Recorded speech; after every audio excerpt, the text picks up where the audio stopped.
बच्चों, आज हम पढ़ेंगे कक्षा 8 सामाजिक अध्ययन के अंतर्गत सामाजिक एवं राजनीतिक जीवन विषय का पहला अध्याय। आप देख सकते हैं यहाँ पर बच्चों, ये है आपका अध्याय 1 भारतीय संविधान। हम आपको बताएंगे इस पाठ से संबंधित प्रश्नों के उत्तर अभ्यास प्रश्नोत्तर में। ध्यान दें आप, सबसे पहले हम आपको बताते हैं यहाँ पर पाठ के अंतर्गत पूछे गए प्रश्न और उनके उत्तर। यानी कि आप समझ गए होंगे बच्चों, पाठ के बीच बीच में कुछ प्रश्न पूछे होते हैं जिनके उत्तर आपको लिखने होते हैं। तो सबसे पहले हम पाठ के बीच वाले जो प्रश्न होते हैं उनके उत्तर आपको बता रहे हैं। सबसे पहला प्रश्न है, आप देख सकते हैं, मूलभूत शब्द से आप क्या समझते हैं? अपने रोजमर्रा के जीवन के आधार पर मूलभूत नियम का एक उदाहरण दें। और ये प्रश्न बच्चों आपको देखने को मिलेगा, आप देख सकते हैं पेज नंबर 6, यानी कि पेज नंबर 6 पर आप देखें, आपको ठीक इसी प्रकार से एक प्रश्न दिखाई देगा। तो इस प्रश्न का उत्तर आप क्या लिखेंगे बच्चों? उत्तर आप इस प्रकार से लिखें, मूलभूत शब्द का अभिप्राय है मौलिक या आवश्यक। क्या है मूलभूत का अभिप्राय? मौलिक या आवश्यक। उदाहरण के लिए, यदि हम कोई खेल खेलना चाहते हैं तो हमें उस खेल के मूलभूत नियम जानने होंगे। क्या समझे बच्चों? आप क्रिकेट खेलते हैं तो आप क्रिकेट से संबंधित सारे नियम जानते हैं, और कबड्डी खेलते हैं तो कबड्डी के नियमों को जानते हैं, तभी तो खेल पाते हैं ना अच्छा सा। तो इसलिए मूलभूत शब्द का भी यही अभिप्राय है कि मौलिक या आवश्यक। यदि हम कोई खेल खेलना चाहते हैं तो हमें उस खेल के मूलभूत नियम जानने होंगे। यही क्या है? मूलभूत का अर्थ है। इसके बाद बच्चों दूसरा प्रश्न है आपका, नेपाल की जनता एक नया संविधान क्यों चाहती थी? ये प्रश्न भी आपको पेज नंबर 6 पर मिलेगा। तो आप देखें अपना पेज नंबर 6 अपनी पाठ्य पुस्तक में, इसी प्रकार का आपको एक प्रश्न देखने को मिलेगा कि नेपाल की जनता एक नया संविधान क्यों चाहती थी। उत्तर में आप लिखेंगे, इस प्रकार से लिखें, 1990 यानी 1990 में बने नेपाल के संविधान के अनुसार नेपाल में राजतंत्र की स्थापना की गई थी। नेपाल के लोग नेपाल में लोकतंत्र की स्थापना करना चाहते थे, इसलिए नया संविधान चाहते थे। समझिए ना आप? इस प्रकार से आप जो इस प्रश्न का उत्तर लिखें और इसे याद करें। आगे बच्चों तीसरा प्रश्न है, अपने शिक्षक के साथ चर्चा करें कि राज्य और सरकार के बीच क्या फ़र्क होता है। जानते हैं आप राज्य और सरकार में क्या अंतर होता है बच्चों? नहीं जानते? चलिए कोई बात नहीं, अभी आपको उत्तर में बता देंगे। यहाँ पर आप ध्यान दें, ये प्रश्न आपको देखने को मिलेगा पेज नंबर 13 पर। कहाँ पर? पेज नंबर 13 पर। आप जो है 13 नंबर पेज देखें अपनी पाठ्य पुस्तक का, वहाँ पर आपको इस प्रकार का एक प्रश्न मिलेगा। उत्तर में क्या लिखेंगे आप? उत्तर इस प्रकार से लिखें, राज्य और सरकार में अंतर। सबसे पहले आप हेडिंग डाल के लिखें राज्य। राज्य एक ऐसी राजनीतिक संस्था होती है जो निश्चित भूभाग में रहने वाले संप्रभु लोगों का प्रतिनिधित्व करती है, जैसे भारत राज्य, चीन राज्य आदि। क्या समझे? इस प्रकार से आप राज्य के बारे में लिख सकते हैं। उसके बाद सरकार क्या होती है बच्चों? सरकार के बारे में लिखेंगे सरकार, फिर हेडिंग डाल के लिखेंगे सरकार कानून बनाती है, उन्हें लागू करती है, सरकार को चुनावों के द्वारा बदला जा सकता है। तो इस प्रकार से आप राज्य और सरकार के बीच में क्या अंतर है ये समझ गए होंगे। इस प्रकार से आप देखें, ये तीसरा प्रश्न था आपका और उसका उत्तर आप इस प्रकार से लिख सकते हैं। एक बार राज्य लिखें हेडिंग डाल के उसके बारे में, फिर सरकार और उसके बारे में। चौथा प्रश्न बच्चों आप ध्यान देंगे, निम्नलिखित परिस्थितियों में कौन से मौलिक अधिकारों का उल्लंघन हो रहा है? और ये प्रश्न आपको मिलेगा 14 नंबर पेज पर। आप अपनी पाठ्य पुस्तक के 14 नंबर पेज पर देखें बच्चों, आप जो है, और वहाँ पर जो है आपको इसी प्रकार का एक प्रश्न मिलेगा, निम्नलिखित परिस्थितियों में से कौन सा मौलिक अधिकारों का उल्लंघन हो रहा है। और 1 2 3 4 करके देखेंगे, यदि 13 साल का एक बच्चा कालीन के कारखाने में मजदूरी करता है तो कौन से कानून का उल्लंघन हो रहा है। नंबर दूसरा है, यदि किसी राज्य का कोई नेता दूसरे राज्यों के लोगों को अपने राज्य में काम करने से रोकता है। और तीसरा है यहाँ पर, यदि किसी जन समूह को राजस्थान में तेलुगु माध्यम का स्कूल खोलने की अनुमति नहीं दी जाती है। अगला है, चौथा पॉइंट है यहाँ पर, यदि सरकार सशस्त्र बलों में कार्यरत किसी अधिकारी को इसलिए पदोन्नति नहीं दे रही है क्योंकि वह अधिकारी महिला है। तो यहाँ पर कौन, इन जो चार हैं आपके लिए 4 बिंदु हैं, चारों पर आपको ये देखना है कि कौन से अधिकार का हनन हो रहा है। तो उत्तर बच्चों आप इस प्रकार से लिखें, निम्नलिखित मौलिक अधिकारों का उल्लंघन हो रहा है। और किन का हो रहा है उल्लंघन? शोषण के विरुद्ध अधिकार का उल्लंघन हो रहा है।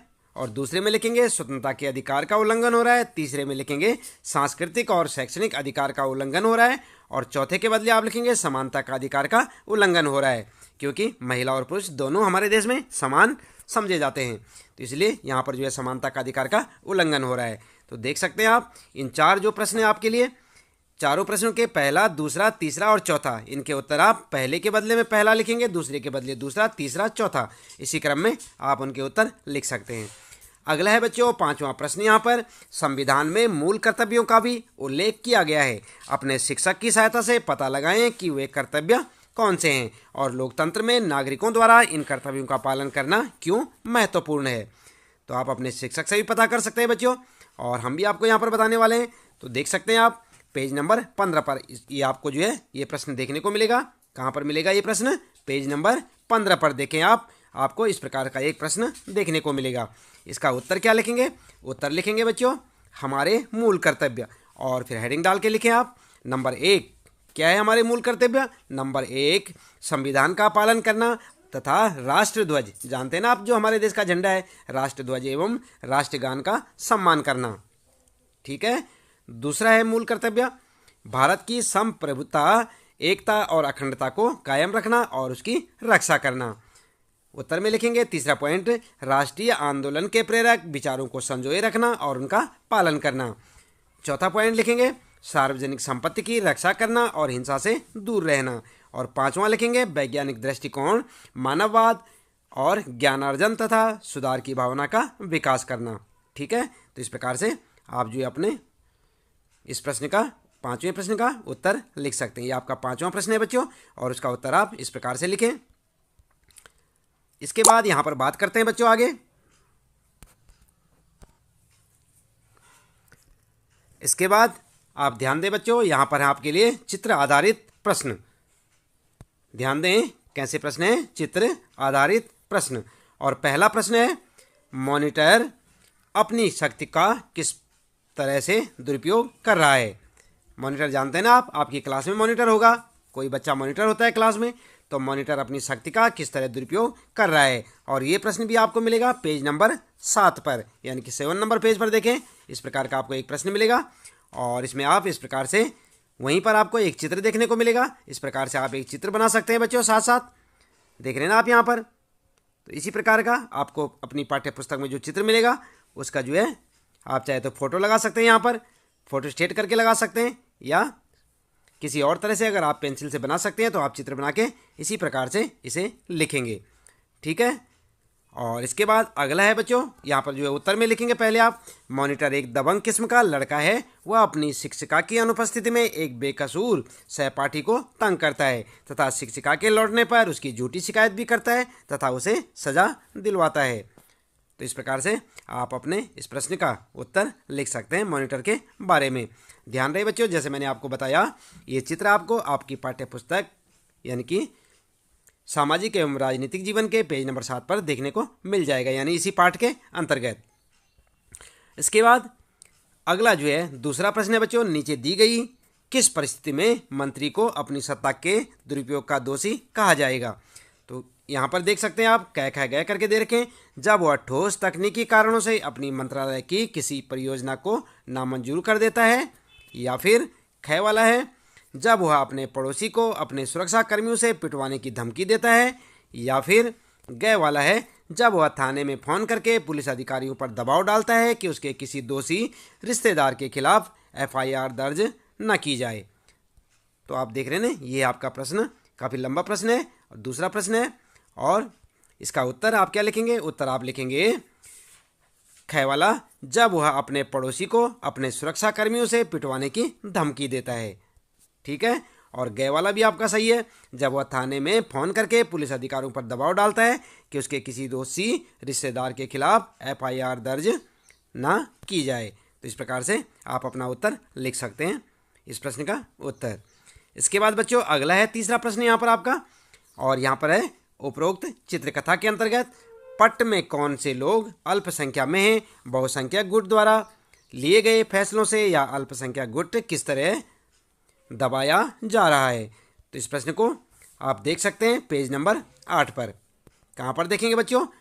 पहले आप अपनी पाठ्य पुस्तक के 8 नंबर पेज को देखें, वहाँ पर आपको इस प्रकार का एक प्रश्न देखने को मिलेगा, और इसका उत्तर आप फिर वहीं पर जो है आपको एक चित्र मिलेगा। चित्र के रूप में इस प्रकार से आप उसे बना सकते हैं, या उसकी अपनी किताब से फ़ोटो स्टेट करके उसकी फ़ोटो वहाँ पर चिपका सकते हैं। तो आपका उत्तर हो जाएगा बच्चों, देख लेना आप ये वाला चित्र। और साथ में आप लिखेंगे उत्तर में क्या लिखेंगे, नंबर 1 2 करके लिखेंगे, लड़कियां अल्प संख्या में हैं, लड़के क्रिकेट खेलना चाहते हैं जबकि लड़कियां बास्केटबॉल खेलना चाहती हैं। ठीक है। और शिक्षक इस विवाद को हल करने के लिए दोनों पक्षों को हाथ उठाकर अपनी राय बताने के लिए कहते हैं। लड़कों की संख्या अधिक होने के कारण फैसला उनके पक्ष में जाता है। इस प्रकार बहुसंख्यक गुट द्वारा लिए गए फैसले से अल्पसंख्यक गुट को दबाया जा रहा है। तो इस प्रकार से आप अपना उत्तर लिख सकते हैं। जैसे मैंने बताया, फ़ोटो को आप फ़ोटो स्टेट कर सकते हैं अपनी किताब से और उसको बीच में चिपका सकते हैं। इसके बाद बच्चों अगला प्रश्न है यहाँ पर, चौथा प्रश्न, शबनम इस बात पर क्यों खुश हो रही है कि उसने टीवी नहीं देखा, ऐसी स्थिति में आप क्या करते हैं। और ये प्रश्न बच्चों आपको मिलेगा पेज नंबर 9 पर, 9 नंबर पेज पर देखें आप, और वहाँ पर आपको एक चित्र भी मिलेगा इस प्रकार का। आप इसकी भी फ़ोटो कॉपी कर सकते हैं और इसे यहाँ पर चिपका सकते हैं। ठीक है।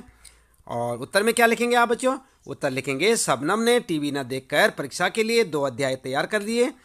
इन अध्यायों में से बहुत से प्रश्न आए और शबनम ने उन प्रश्नों का उत्तर ठीक लिखा। और दूसरा पॉइंट लिखेंगे, मैं भी वही करता या करती, अगर लड़की हैं आप तो करती लिखें, जो शबनम ने किया। ठीक है। तो इस प्रकार से आप चित्र लगाने के बाद नीचे यहाँ पर उत्तर लिख सकते हैं। अब इसके बाद चलते हैं बच्चों पाठ के अंत में पूछे गए प्रश्न।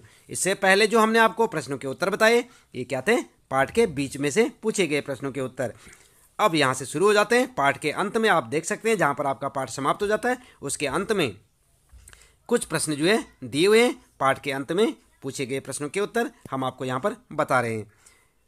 ध्यान दें बच्चों, पहला प्रश्न है, किसी लोकतांत्रिक देश को संविधान की जरूरत क्यों पड़ती है। जानते हैं आप किसी लोकतांत्रिक देश को संविधान की जरूरत क्यों पड़ती है, क्यों हमें संविधान की जरूरत पड़ी। चलिए उत्तर देख लेते हैं। उत्तर में आप लिखेंगे संविधान की जरूरत और यहाँ पर हेडिंग डालेंगे। पहला पॉइंट लिखेंगे, यह उन आदर्शों को सूत्रबद्ध करता है जिसके आधार पर नागरिक अपने देश को अपनी इच्छा और सपनों के अनुसार रच सकते हैं। ठीक है, रच सकते हैं लिखें। ठीक है। दूसरा पॉइंट लिखेंगे, यह ऐसे नियम निश्चित करता है जिसके द्वारा शासकों के हाथों सत्ता के दुरुपयोग को रोका जा सके। तीसरा पॉइंट लिखेंगे, संविधान यह भी सुनिश्चित करता है कि कोई ताकतवर समूह किसी दूसरे कम ताकतवर समूह या लोगों के खिलाफ अपनी ताकत का प्रयोग ना कर सके। तो इस प्रकार से आप जो अपने उत्तर को लिख सकते हैं। हेडिंग जरूर डालें आप, हेडिंग लिखें मोटे मोटे अक्षरों में और संविधान की ज़रूरत, और उसके बाद यहाँ पर 3 पॉइंट में अपना उत्तर दे सकते हैं बच्चों। याद रहे, याद भी करें प्रश्नों को, अच्छे से समझें। अगला प्रश्न है बच्चों, नीचे दिए गए 2 दस्तावेजों के हिस्सों को देखिए। पहला कॉलम 1990 का नेपाल के संविधान का है, दूसरा कॉलम नेपाल के ताज़ा अंतरिम संविधान में से लिया गया है। ये है आपका प्रश्न। और यहाँ पर जो है आप जो एक टेबल बनाएंगे इस तरह से, और देख सकते हैं यहाँ पर 1990 का नेपाल का संविधान और 2007 का अंतरिम संविधान। यहाँ पर लिखा है भाग 7 कार्यपालिका, यहाँ पर जो है कार्यपालिका भाग 5, अनुच्छेद 35 कार्यकारी शक्तियाँ, अनुच्छेद 37 कार्यकारी शक्तियाँ, और नेपाल अधिराज्य की कार्यकारी शक्तियाँ महामहिम नरेश और मंत्रिपरिषद की में निहित होंगी। और यहाँ पर लिखा है नेपाल की कार्यवाही मंत्रिपरिषद में निहित होंगी। तो इसी प्रकार से आप इस टेबल को बनाएं और जैसे इसके बीच में लिखा हुआ है ये सब आप लिख सकते हैं। इसके बाद बच्चों ध्यान देंगे, आगे यहाँ पर पूछा गया है कि नेपाल के इन दोनों संविधानों में कार्यकारी शक्ति के उपयोग में क्या फ़र्क दिखाई देता है। इस बात को ध्यान में रखते हुए क्या आपको लगता है कि नेपाल को एक नए संविधान की ज़रूरत है, यदि है तो क्यों। ठीक है, तो ये प्रश्न है आपका, काफ़ी लंबा प्रश्न है बच्चों, ध्यानपूर्वक देखें। प्रश्न दूसरा ये और इस प्रकार से लिखा हुआ है। तो आप उत्तर में क्या लिखेंगे, उत्तर आप इस प्रकार से लिखेंगे बच्चों। आप लिखें उत्तर, नेपाल को नए संविधान की आवश्यकता है। नंबर 1 यहाँ पर जो है हेडिंग डाल सकते हैं आप। उसके बाद लिखेंगे नंबर 1, 1990 के संविधान में कार्यकारी शक्तियां राजा के हाथ में केंद्रित हैं, जबकि 2007 के अंतरिम संविधान में सत्ता की कार्यकारी शक्तियां मंत्रिपरिषद के हाथ में रहेंगी। तो इस प्रकार से आप अपना उत्तर लिख सकते हैं। दूसरा पॉइंट लिखेंगे, हाँ नेपाल को नए संविधान की ज़रूरत है क्योंकि 1990 के संविधान में ये आदर्श निहित हैं जो नेपाल की जनता चाहती है। तो इस प्रकार से आप अपना उत्तर दे सकते हैं। बात करते हैं बच्चों यहाँ पर तीसरा प्रश्न है ये, अगर निर्वाचित प्रतिनिधियों की शक्ति पर कोई अंकुश न होता तो क्या होता। उत्तर क्या लिखेंगे आप। उत्तर लिखें, अगर शक्ति पर कोई अंकुश नहीं हो तो उसके बाद हेडिंग डाल के लिखें नंबर 1 नंबर 2 करके। नंबर 1, निर्वाचित प्रतिनिधि शक्तियों का दुरुपयोग करते तथा अपनी मनमानी करते। दूसरा पॉइंट लिखें बच्चों, वे किसी को भी डराने धमकाने और दबाने की कोशिश करते और अल्पसंख्यकों की उपेक्षा करते।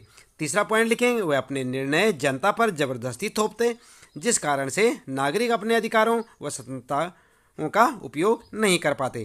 तो इस प्रकार से आप अपना उत्तर लिख सकते हैं इस तीसरे प्रश्न का। ध्यान दें बच्चों। और उसके बाद चौथा प्रश्न है यहाँ पर आपके लिए, निम्नलिखित स्थितियों में अल्पसंख्यक कौन है। इन स्थितियों में अल्पसंख्यकों के विचारों का सम्मान करना क्यों महत्वपूर्ण है, इसका एक एक कारण बताइए। आई बात समझ में बच्चों। और यहाँ पर आप देख सकते हैं क्या क्या गया करके दिया हुआ है। एक स्कूल में 30 शिक्षक हैं और उनमें से 20 पुरुष हैं। और ख है, एक शहर में 5% लोग बौद्ध धर्म को मानते हैं। और ग वाला है यहाँ पर, एक कारखाने के भोजनालय में 80% कर्मचारी शाकाहारी हैं। और घ वाला है, यहाँ पर देख सकते हैं घ में 50 विद्यार्थियों की कक्षा में 40 विद्यार्थी संपन्न परिवारों से हैं। तो आप क्या करेंगे, उत्तर में लिखेंगे बच्चों। उत्तर आप इस प्रकार से लिखें पॉइंट बनाकर। नंबर 1, महिलाएं अल्पसंख्यक हैं। महिलाओं के विचारों का सम्मान करना महत्वपूर्ण है क्योंकि वे भी पुरुषों के बराबर योग्यता रखती हैं एवं स्कूल में पुरुषों के बराबर ही भूमिका निभाती हैं, है ना बच्चों। उसके बाद दूसरा जो है पॉइंट लिखेंगे, बौद्ध अल्पसंख्यक हैं, उनके विचारों का सम्मान करना महत्वपूर्ण है क्योंकि भारत में धर्मनिरपेक्षता का पालन किया गया है, इसलिए प्रत्येक समुदाय को अपनी संस्कृति की रक्षा और विकास करने का अधिकार है। तीसरा पॉइंट लिखें, मांसाहारी अल्पसंख्यक हैं, उनके विचारों का सम्मान करना महत्वपूर्ण है क्योंकि प्रत्येक व्यक्ति को अपनी पसंद चुनने का अधिकार है। ठीक है। और चौथा पॉइंट लिखें बच्चों, गरीब परिवार के विद्यार्थी अल्पसंख्यक हैं, उनके विचारों का सम्मान करना महत्वपूर्ण है क्योंकि सभी विद्यार्थियों को समान अवसर दिए जाने चाहिए ताकि प्रतिभा का विकास हो सके। तो देख लेना आप, थोड़ा लंबा चौड़ा उत्तर है इसका, इस प्रश्न का। तो आप इस प्रश्न को जैसे देख सकते हैं बच्चों, ये चौथा प्रश्न है और इसके जो है अलग अलग टुकड़े हैं यहाँ पर खंड में देख सकते हैं आप क्या क्या गया गया में। उत्तर भी आप इस प्रकार से पॉइंटों में लिख सकते हैं और इन्हें याद करें बच्चों। अगला पांचवा प्रश्न है यहाँ पर, नीचे दिए गए बाएं कॉलम में भारतीय संविधान के मुख्य आयामों की सूची दी गई है। दूसरे कॉलम में प्रत्येक आयाम के सामने 2 वाक्यों में लिखिए कि आपकी राय में यह आयाम क्यों महत्वपूर्ण है।